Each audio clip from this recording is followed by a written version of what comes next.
My daughter, Charlotte, had finished her elementary school entrance exams, and all that was left was to wait for the results. Nervously, I checked the results website. Hurry, hurry. Urged Charlotte as I faced the screen. Then, scrolling through the page, I found Charlotte's exam number and name. She had passed. Passed? Yay, yay, yay! We both jumped for joy, shouting with excitement. I quickly sent a message to my husband, Matthew, to tell him the results. Surely, he would be happy too. I even had a faint hope that he might drop everything and come rushing home. But there were no words of congratulations or acknowledgement of her hard work from him. I'll be late because of work. Then I have a business trip. That was all his message said. I knew he was busy, often working even on weekends. But couldn't he at least share in our joy this one time? Why was it just a business-like message? Couldn't he imagine how hard Charlotte had worked? 3 days later, he came home, looking triumphant. He handed me a souvenir and patted Charlotte on the head. Congratulations on passing. You did it. Daddy, you did it too. Immediately, she pulled out several photos and scattered them in front of him. As soon as he saw them, his face turned pale, and he began to tremble. My name is Linda Smith. I'm a 40-year-old housewife. I got married about 7 years ago, and now I live with my husband, Matthew, and our daughter, Charlotte. When I first met Matthew, he was a company employee, a serious workaholic. I was drawn to the way he laughed innocently like a child. Currently, he has taken over his father James's company and is working hard as the president. He leaves the house early in the morning and usually doesn't come back until after midnight. Being a president is really busy. I muttered to myself while waiting for him in the dark living room.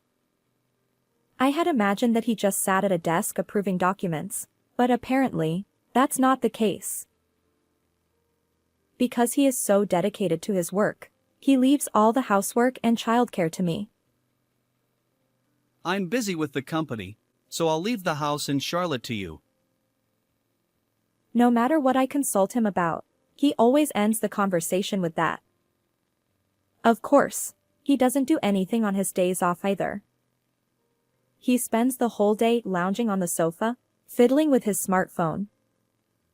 Sometimes, he scatters magazines and comics around and takes naps. Could you at least play with Charlotte a little? I said in exasperation, and Matthew got angry. I'm always tense and working hard. At least let me spend my days off as I please.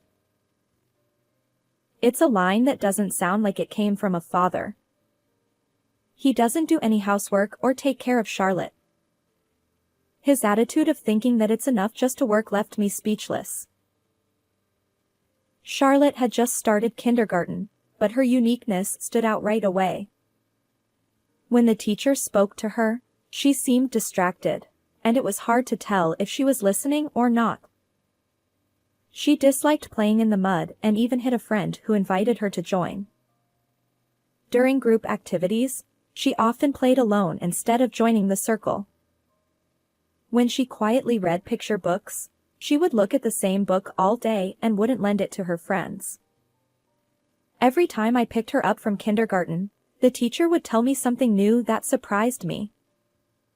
The homeroom teacher suggested that she might not be adjusting to the environment.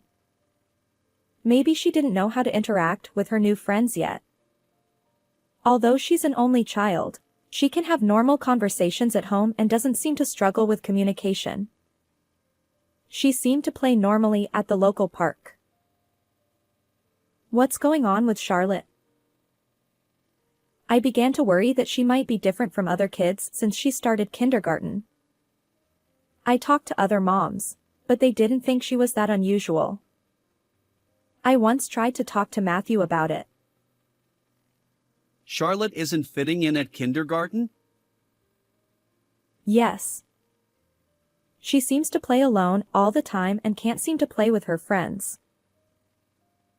Matthew responded with a disinterested, The homeroom teacher suggested that she might have a developmental disorder and that we should get her checked. As soon as he heard the words developmental disorder, he looked puzzled. What? Isn't that when you can't keep track of time or forget things a lot? Charlotte isn't like that. Stop with the developmental disorder stuff.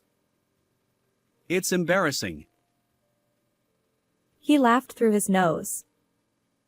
Even after that, whenever I brought up Charlotte, he would always laugh it off and dismiss my concerns. If you just discipline her properly, that wouldn't happen. Do your job right. He would end the conversation like that. Despite my repeated attempts to discuss Charlotte's behavior at kindergarten, he gradually started claiming he had work even on his days off and would go out.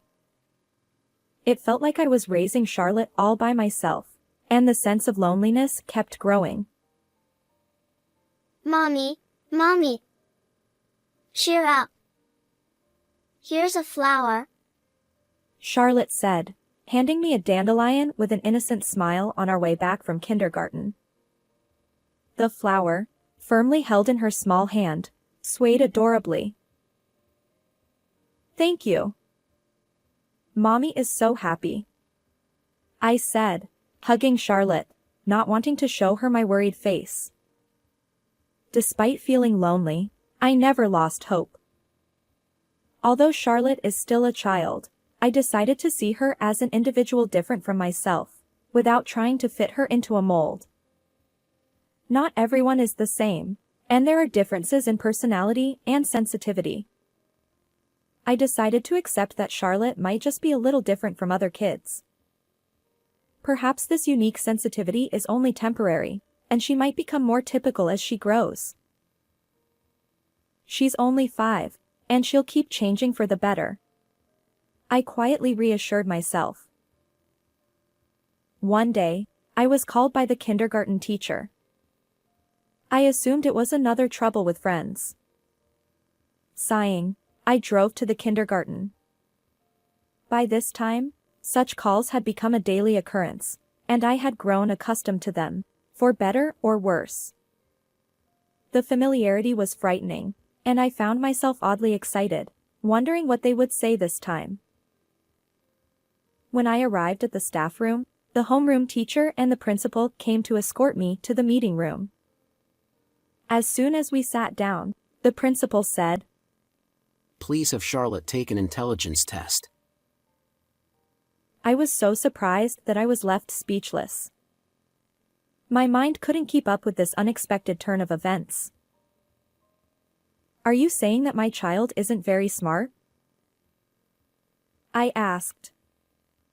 The homeroom teacher quickly interjected. No, it's quite the opposite. She's actually exceptionally intelligent. The teacher pulled out a drawing that Charlotte had made and showed it to me. It depicted pansies and marigolds in a flower bed, and it looked like an accurate sketch. Each petal and leaf vein was intricately drawn, with shadows carefully added. Even though it was a black and white drawing, it gave the illusion that the flowers were actually there. It was not the level of drawing expected from a 5-year-old. Additionally, Charlotte seems to have an exceptional memory. She remembers things like who said what and when, even if it was days ago. This has caused trouble several times. If I recall correctly, there was an incident where she made a friend cry during an argument about who said what. Moreover, when a new picture book is read to Charlotte, she remembers the title, author, and every single word of the content after just one reading. When the teacher tries to read that book to the class, Charlotte starts reciting the rest of the story, saying, "I know that one." Is that really possible? My daughter? I thought back to how she was at home, but she had never drawn such intricate pictures or recited picture books. She usually watched videos on her tablet or looked at the motorcycle magazines and comics that Matthew had left lying around. However, both the homeroom teacher and the principal nodded solemnly at my incredulous expression. They strongly recommended that I have her take an intelligence test because it could affect Charlotte's future. At the time, I was skeptical, thinking that might be an exaggeration. I found out that there was a facility nearby where she could take the intelligence test. I made a reservation, but as I watched my daughter playing in the living room, she seemed no different from any other child. But, now that I think about it, I remembered something that had caught my attention. When Charlotte was playing house at home, she had arranged stuffed animals and dolls around a toy table. The conversation was about recommended touring routes and the scenic views of the Inner Bay. Let's go with the 4 of us next time. Teddy will be at the back. She said this to the teddy bear. She seemed to have decided the running order, with herself and the dolls in the middle because they were girls. It might have been something she read in one of Matthew's discarded magazines, but it was a very realistic conversation. It wasn't the kind of talk you'd expect from a 5-year-old, like who was the dad, who was the mom, or what was for dinner. There was another time when my daughter used my laptop. I had opened it to look something up and stepped away for a moment, and Charlotte started using it. "What are you doing?" I asked. Mommy, I want to play chess. Is that okay? She replied. Peeking at the screen, I saw a chess game. It wasn't a children's chess software but the one pre-installed on the computer. Somehow, she had already moved several pieces. I wondered if a 5-year-old could really play chess. "Just for a little while," I said, thinking she would lose quickly. But to my surprise, she defeated the computer in no time. Weak, She muttered, staring at the screen with a sharp gaze that sent a chill down my spine. Once could be a coincidence, but even after several more games, she kept beating the computer. For a 5-year-old girl, her interests seemed quite unusual. "Could you be on your second life?" I asked on the day of the intelligence test, while driving to the support center. what's that? Sitting in her car seat, my daughter looked at me with a puzzled expression. She was just a regular 5-year-old after all. Maybe she was just a bit ahead of her peers. I didn't want to put too much pressure on her by having high expectations. "It's nothing." "Charlotte, you're so cute," I said. I didn't think the test results were that important. As long as Charlotte could be herself and make the most of her unique personality and sensitivity, that was enough. This test was just the first step in understanding her. When we went to hear the results a few days later, we found out that she was a genius with an IQ of 130. What? I was so surprised that I nearly jumped a foot out of my chair. The average IQ for children is around 100. But Charlotte had far exceeded that, scoring an exceptionally high number. I glanced at my angelic daughter with her innocent smile and wondered what she was thinking. IQ? She giggled, saying it was strange. If she had an IQ of 130, it made sense that she could recite picture books and draw sketches. At that moment, I decided to have Charlotte take the entrance exam for elementary school if it would benefit her future. When I informed the kindergarten teachers of the results, they were equally surprised. They were also pleased and supportive when I told them about the decision to have her take the entrance exam. That day, I went home with a stack of elementary school brochures. From then on, our days were filled with studying for the exam. I found a good prep school and planned to prepare her for the test.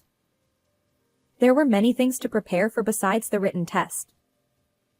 Despite this, Charlotte seemed to enjoy the enthusiastic guidance from the prep school teachers and studying at home.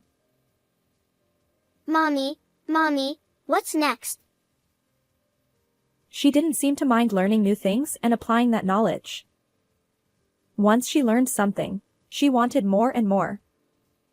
Like a dry sponge soaking up water, she absorbed everything. She was also good at drawing, using scissors and glue, and was fairly athletic. Her weakness is that she struggles with cooperating with friends and reading the situation around her. Try to listen to the teacher properly, I said. It's boring. The teacher tells you what everyone will do next. She has a schedule. Your friends follow that schedule too. You can't play musical chairs if you don't know when to start. I don't understand the point of playing musical chairs. Why do we play it? There are several reasons, but one is to learn to play by the rules. Oh, I see. When she understood, her face lit up with a smile. When things were explained step by step, she accepted them surprisingly smoothly. As I continued to teach her in this detailed manner, Charlotte gradually started to get along with her friends. The number of troubles decreased significantly, and I felt relieved. On the other hand, Matthew's attitude towards Charlotte was cold. He was rarely home due to working on weekends, so he hardly saw Charlotte. When he passed by the living room where Charlotte was studying, he would snort. I heard people with developmental disorders are only smart in the head. He would say this mockingly and walk away. His attitude irritated me. Matthew, don't say things like that, I said. How could he say such things without even trying to understand Charlotte? Shut up. I'm tired from work, don't raise your voice, He said, covering his ears with his hands, looking annoyed. He chose to work, so how could he say that? I wanted to argue, but I didn't want to fight in front of Charlotte. She had a good memory, and I didn't want her to hear such embarrassing arguments. The sound of the living room door closing echoed emptily. Was Matthew really only thinking about work? This happened several times, and each time I told him to stop. I'm sorry, Charlotte. Don't pay attention to what Daddy says, I told her. Surprisingly, Charlotte seemed unfazed. It's okay, Mommy. Besides, everything Daddy says is a lie. She said this with a smile, but it wasn't a sweet smile. It seemed more like a cunning grin. What did she mean by everything is a lie? I felt a sense of unease about her words, but it would be a while before I understood what she meant. A few months later, the elementary school entrance exam was over, and all that was left was to wait for the results. The exam was apparently more difficult than expected, and Charlotte seemed a bit unsure of herself.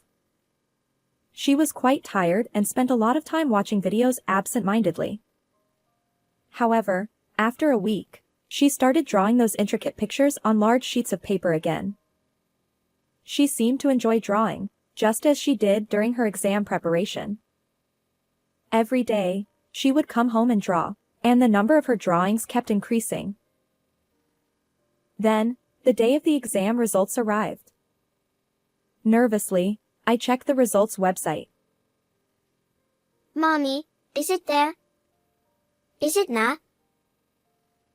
Just a moment, I said, facing the screen while Charlotte urged me to hurry. Scrolling through the page, I found Charlotte's exam number and name. She had passed. Congratulations, Charlotte. You passed. You passed. Passed? Yay, yay, yay! We both jumped for joy, shouting with excitement. Given how difficult she found the exam, this success must have been especially meaningful for her. We had to celebrate Charlotte's hard work and success. So, I quickly sent a message to Matthew to inform him of the results. Surely, he would be happy too. I even had a faint hope that he might drop everything and come rushing home. But that hope was completely shattered. I'll be late because of work, and then I have a business trip. That was all his message said. There were no words of congratulations or acknowledgement of her hard work. It was just a businesslike message. At that moment, I felt something snap inside me. I decided to put a certain plan into action. Although I wasn't feeling calm, I couldn't show it in front of my daughter. I carried on, holding on to my unresolved feelings, and waited patiently. 3 days after Charlotte's exam results were announced, Matthew came home in high spirits. He entered the living room humming a tune, smiling as if his previous attitude had been a lie. He handed me a souvenir and patted Charlotte on the head. Congratulations on passing. Well done. Daddy, you messed up too. Immediately, Charlotte pulled out several photos and scattered them in front of Matthew. The photos showed Matthew with a young woman, looking very affectionate on a trip. He was smiling at her in a way I had never seen him smile at me. What? How? He looked confused, with question marks practically floating above his head, wondering how his actions had been discovered. I, on the other hand, looked at him with a cold stare. Suppressing my boiling anger, I began to explain without raising my voice. Actually, Charlotte had a photographic memory, the ability to instantly remember what she saw. Her kindergarten teacher had mentioned that her memory was exceptionally good, and it was due to this ability.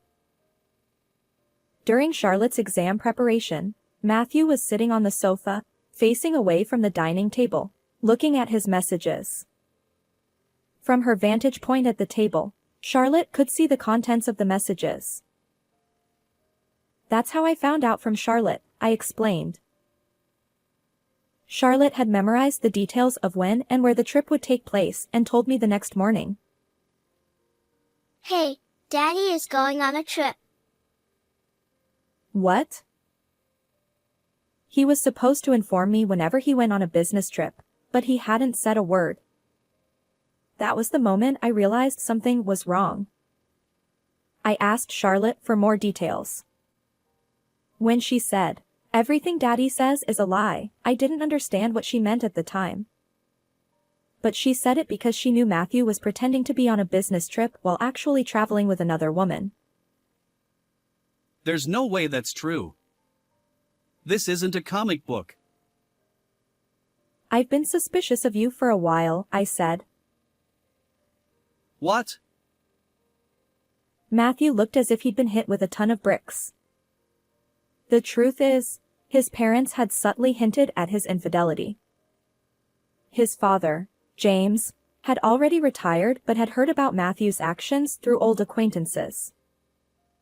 At first, I didn't want to believe it. But when I heard from Charlotte, I immediately contacted your father, I continued. Why? He told me to let him know if anything happened with you. I tried to get the schedule details from Charlotte. Although she couldn't read difficult words like place names or hotel names yet, she could remember what she saw on the screen and draw it on paper. You mean you had her draw the screen from memory? Exactly. Among the many sheets of paper Charlotte had drawn on, there it was. She had drawn Matthew's smartphone screen across several sheets.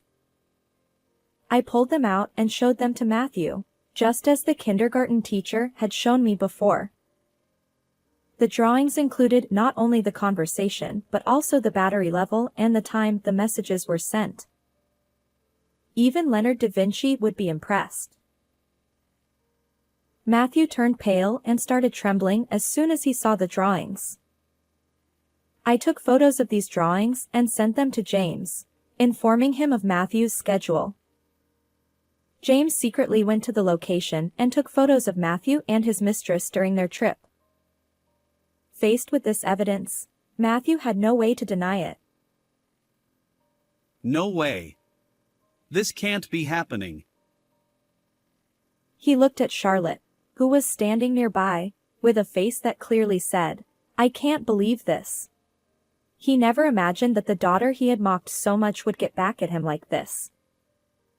I stepped between Charlotte and him, deciding to change the subject. "By the way, your partner is a beautiful 27-year-old secretary, right? Your father knows about her too." What, that is? "Could you introduce her to me and these two as well?" As soon as I finished speaking, the door opened, and his parents walked in. They had been hiding in the back room all along. Matthew turned even paler and started sweating profusely.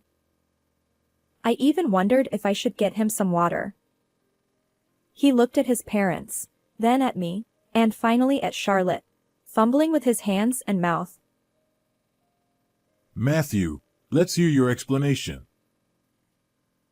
James was furious, to the point where you could almost hear a dramatic sound effect.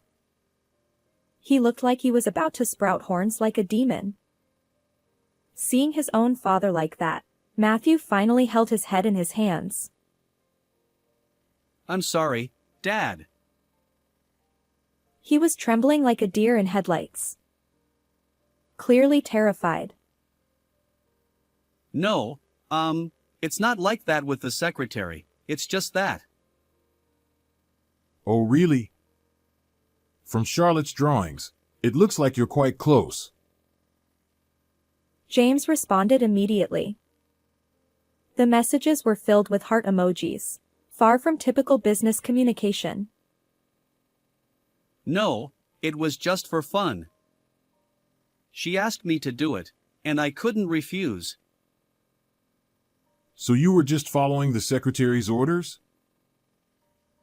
But, I thought it was necessary for smooth communication with my subordinates. "What smooth communication are you talking about?"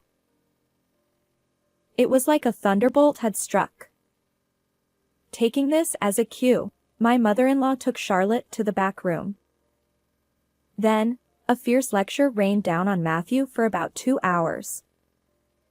Shouts of, "What are you doing with a wife and child?" echoed through the room. "A man who neglects his family cannot be trusted to lead a company." James declared that Matthew would be removed from his position as president and disowned. "You are no longer welcome in the Smith household." No, this is too much. "You should realize the gravity of what you've done." James glared at Matthew, silencing him. From that day on, Matthew's attitude towards Charlotte and me changed drastically. He started buying cakes and flowers and eagerly helping with household chores, as if trying to win my favor. However, I had already made up my mind. "I'm divorcing you," I said. After Charlotte went to bed, I spread out the prepared documents and handed Matthew a pen. "Sign here." Matthew, looking nervous and sweating, tried to persuade me. I was wrong. Please, don't divorce me. I'll work hard to find a job. "I can't agree to that." I firmly pushed the pen towards him again, urging him to sign. After hesitating, Matthew took the pen from my hand and signed the papers. Of course, I will also be claiming alimony and child support. Make sure you find a proper job, I said coldly. Matthew hung his head in defeat. After that, I heard from James that Matthew was no longer the president and was now unemployed. He was starting to look for a new job. The beautiful secretary he had been seeing broke up with him as soon as he resigned. It seemed she lost interest once he no longer had the title of president. Having lost his job, his family, and his mistress, he ended up living in a shabby apartment. The house we had been living in was in his parents' name, so Matthew was effectively kicked out and had to pack up and leave. It was almost refreshing to think that I wouldn't have to hear his mocking words anymore. The divorce papers were accepted by the court, and my ties with Matthew were officially severed. However, I still keep in touch with my in-laws. After Matthew left, James came to visit. I apologize for my son's rude behavior. He apologized deeply, holding a box of expensive sweets, which made me feel apologetic. It's okay, really. Please don't worry about it. As a way to make amends, feel free to use this house as you like, for Charlotte's sake as well. Really, is that okay? I had been thinking about where Charlotte and I would live. This house was conveniently located near the elementary school she was supposed to attend. It felt like a stroke of luck. James even said we didn't need to pay rent, but I declined that offer.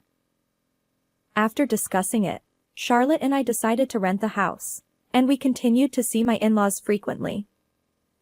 Charlotte seemed to be very fond of James, always sticking close to him. When she drew a portrait of him for his birthday, James was moved to tears. My daughter is now in elementary school and attends every day with great enthusiasm. At first, I was worried about whether she would fit in at school. However, once school started, Charlotte seemed to feel comfortable and was living her days freely. She even draws pictures in her sketchbook during breaks and shows them to her friends. I'm going to be Picasso when I grow up. What? Picasso? Picasso is often called the greatest artist of the 20th century. I'm going to art school. She said this with a serious face while working on her drawings in the living room.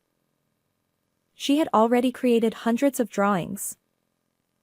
Considering art school entrance exams is quite early for an elementary school student. However, she might actually skip grades and become an art student. When I told my in-laws about this, they responded positively, saying they would support her. When she was in kindergarten, Charlotte had trouble fitting in with her friends and faced many challenges. It was a tough time, but it turned out that Charlotte was simply a gifted child. Once we realized this, she was able to overcome the elementary school entrance exam and now has a goal of attending art school. This is a significant change. Believing in her abilities and talents was not a mistake. Though she is small, she is now taking her first steps forward. I want to continue supporting Charlotte so that her future will be bright, even if my contribution is small. How did you like this story? Please don't forget to subscribe to the channel. See you in the next video.